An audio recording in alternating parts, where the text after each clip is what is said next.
नमस्कार दोस्तों स्वागत है आप सबका आपका अपना यूट्यूब चैनल सूरज शाहदेव में। मैं हूं सूरज Shahdeo.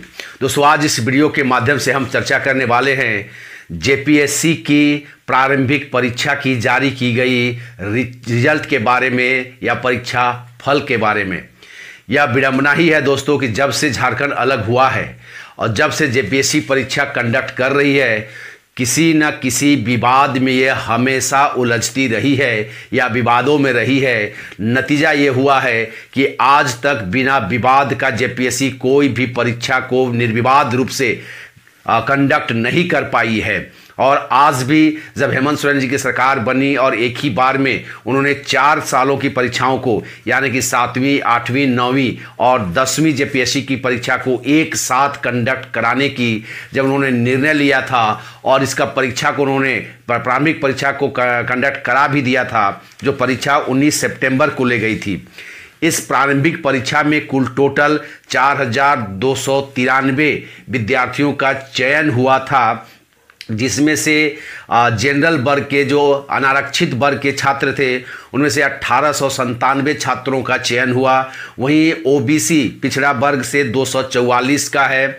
Economic backward class EBC के 401 छात्रों का चयन हुआ है। वहीं पर इकोनॉमिक वीकर सेक्शन से 305 छात्रों का चयन हुआ। ईडब्ल्यूएस जिसको कहते हैं, 305 छात्रों का चयन हुआ है। वहीं एससी यानी कि अनुसूचित जाति से 389 यानी कि 389 छात्रों का चयन हुआ है। तो वहीं एसटी से 1057 आदिवासी जनजाति आदिवासी से क्षेत्र जो छात्रों का जो चयन हुआ है वो लगभग 1057 छात्रों का चयन हुआ है। अब इनको परीक्षा मेंस परीक्षा में इनको बैठना था, लेकिन यह परीक्षा भी विवादों में घिर गया है। ऐसा जो रिजल्ट जारी किया गया रोल नंबर को मिलाने पर जो ऐसा कहा जा रहा है कि एक ही कमरा में 2 जिले के विद्यार्थी बैठे थे, वो लोहरदगा और आपके साहेबगंज जिला के कमरे बैठे थे। और एक कमरा में बैठे सभी छात्र, चाहे वो जनरल वर्ग के हो, ओबीसी हो, एसटी हो, ईबीसी हो, ईडब्ल्यूएस हो, एसटी हो या एससी हो, सभी छात्र उस कमरे में बैठे हुए सभी छात्र को पास कर दिया गया है, जिस पर एक प्रश्न चिन्ह खड़ा हो गया है। आखिर यह कैसे संभव है कि एक ही क्लास में बैठे सभी के सभी छात्र पास कर जाते हैं? हालांकि जब इनका रोल नंबरों को मिलान किया गया तो यह पाया गया कि सचमुच में ऐसा है। हालांकि जिन रोल नंबरों को वहां पर नहीं मिलान हुआ वो ऐसा है कि वो छात्र परीक्षा में शामिल ही नहीं हुए थे। अगर वो भी उस कमरे में बैठते और परीक्षा में शामिल हो जाते तो शायद उनकी भी भाग्य चमक जाती और वो भी परीक्षा पास कर जाते। अगर हम बात करें दोस्तों रोल नंबर की, तो 5,43,42,865 यानी कि अंतिम रोल नंबर के अगर क्रम को देखें हम तो 865 से लेकर के 886 यानी कि यह है 5,23,000 उसकी शुरुआत है, उस रोल नंबर शुरुआत होती है और अंत में 865 होता है। उसे लेकर के 5,23,42,886 इतने के सभी छात्र पास कर गए हैं। यानी कि इसमें जो रोल नंबर 865 जिसका अंतिम रोल नंबर 865 है वो ईबीसी से एक इकोनॉमिक बैकवर्ड क्लास का है, फिर 866 भी इकोनॉमिक बैकवर्ड क्लास का है, फिर 867 आपका एसटी का है, 868 बीसी का है, 869 आपका है एससी का है, फिर ईबीसी है, एससी है, बीसी अनरिजर्व है, जनरल है, बीसी है, ईबीसी है, अनरिजर्व है, ईबीसी है, ईबीसी है और एसटी यानी कि 885 और 886 ये एसटी छात्र के ये एक ही क्लास में सब के सब छात्र बैठे थे और पास कर गए हैं। वहीं अगर हम बात करें 5,22,36,887 रोल नंबर जिसका अंतिम रोल नंबर 887 से लेकर के 902 अंतिम रोल नंबर जो है 902 के सभी छात्र जो एक ही कक्षा में बैठे थे, जिसमें आपके एसटी के हैं, बीसी के हैं, एससी है, बीसी है, ये सभी छात्र पास कर गए हैं।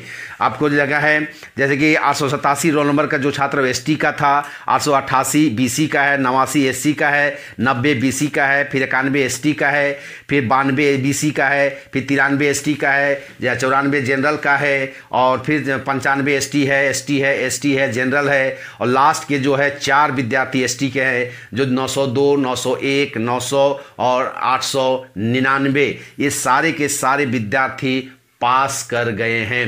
अब इसको लेकर के जिन छात्रों ने प्रारंभिक परीक्षा दिया था और फेल हो गए हैं उनमें एक प्रकार का आक्रोश है और वे मुख्यमंत्री से इसको लेकर के एक कंप्लेन भी किया है।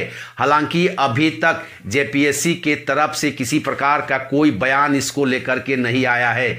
हम सबको ज्ञात है दोस्तों कि आज 20 साल हो गया है और इन 20 सालों में मात्र 10 जेपीएससी ने ही जो मुख्य सिविल परीक्षा है वो आयोजन कर पाई है और सब के सब परीक्षा विवादों में ही रहा है। इसको देखते हुए हेमंत सोरेन ने एक तेज तर्रार आईपीएस ऑफिसर अमिताभ चौधरी जी को, जो हालांकि आईपीएस का पद त्याग करके अब क्रिकेट के क्षेत्र में उतर चुके हैं, क्रिकेट स्टेडियम के वो सचिव बने थे, यहाँ के झारखंड क्रिकेट एसोसिएशन के अध्यक्ष थे, फिर केंद्र में वो सचिव भी बने, बीसीसीआई के सचिव भी बने थे। उनको यहाँ का जेपीएससी का अध्यक्ष बनाया गया था ताकि वो इसमें कुछ सुधार कर सके और बिना विवाद रहित जो है रिजल्ट प्रकाशित कर सके।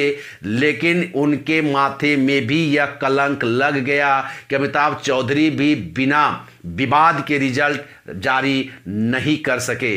देखना दिलचस्प होगा दोस्तों इसको लेकर के अब क्या एक्शन लिया जाता है, क्या एग्ज़ाम रद्द होगा, और एग्ज़ाम अगर रद्द नहीं होगा तो मुझे लगता है इसको लेकर के जो विद्यार्थी फेल हो गए हैं वो अदालत में ज़रूर जाएंगे और अदालत फिर से इस परीक्षा को रद्द कर देगी।